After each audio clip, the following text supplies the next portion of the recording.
Good morning. It is 10:16 a.m. on Sunday, May 22nd, 2022. I'm Christiana Ellis and sort of just got up, been up and down a little bit.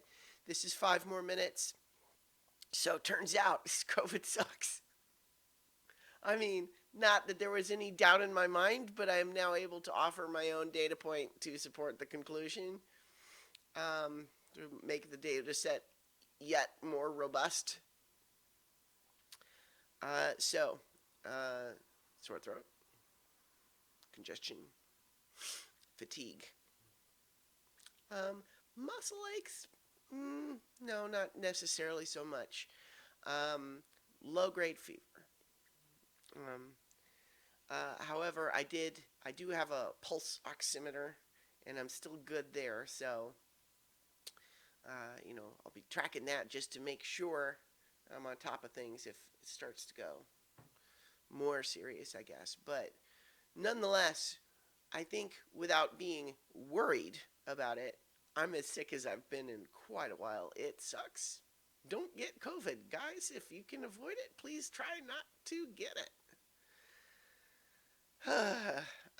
Yeah, so in any case, I'm right now waiting for the latest dose of Tylenol to kick in, which does help.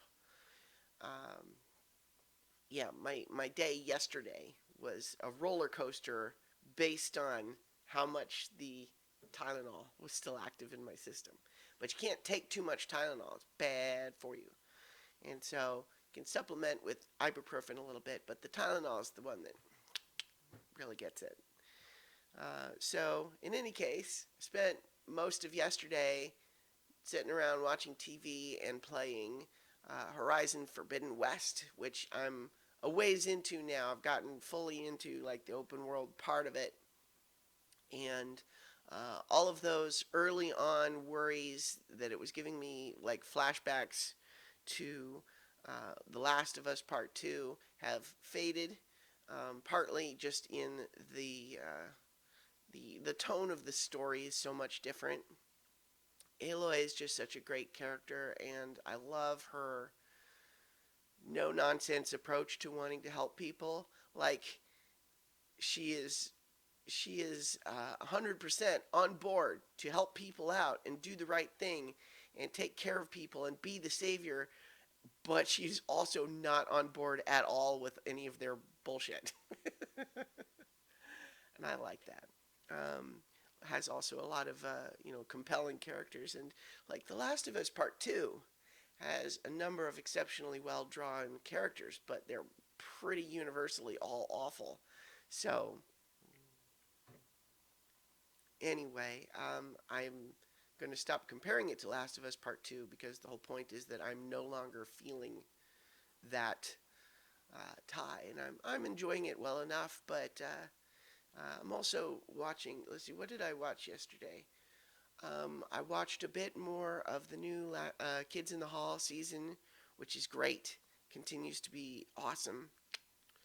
I'm watched a bit more Star Wars Clone Wars because I have to, prepare watch the next episodes for the episode that'll come this week of A More Civilized Age, which is the Clone Wars podcast that I really like. Um, Other things. Oh, I watched a movie called One Cut of the Dead. And I watched that because one of my favorite film writers, Film Crit Hulk, did a stream on Friday of a whole bunch of movies that he hadn't seen. And I watched a lot of that stream, but I was not able to watch that movie when it was on, and so I decided to check it out in the morning. And here's the dilemma when talking about that movie is that it starts as one thing and then kind of becomes something else. And at the same time that you don't want to spoil that turn,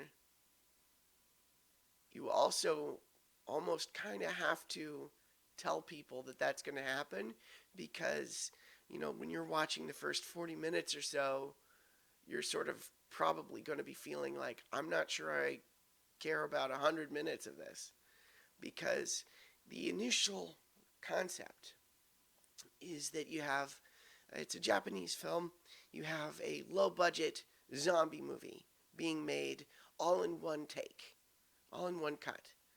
Um, but as they are making the movie, real zombies attack. And so that's what we're watching early on. And it's interesting enough, but it does feel very much like I'm not sure I care about 100 minutes of that, but I would urge you to keep watching if you are interested in like the process of filmmaking and storytelling and art in general. Yeah. Okay. I'm going to leave it there and lie down a little more and have some tea and maybe put on um, a movie or something. And I will talk to you all tomorrow for 5 more minutes.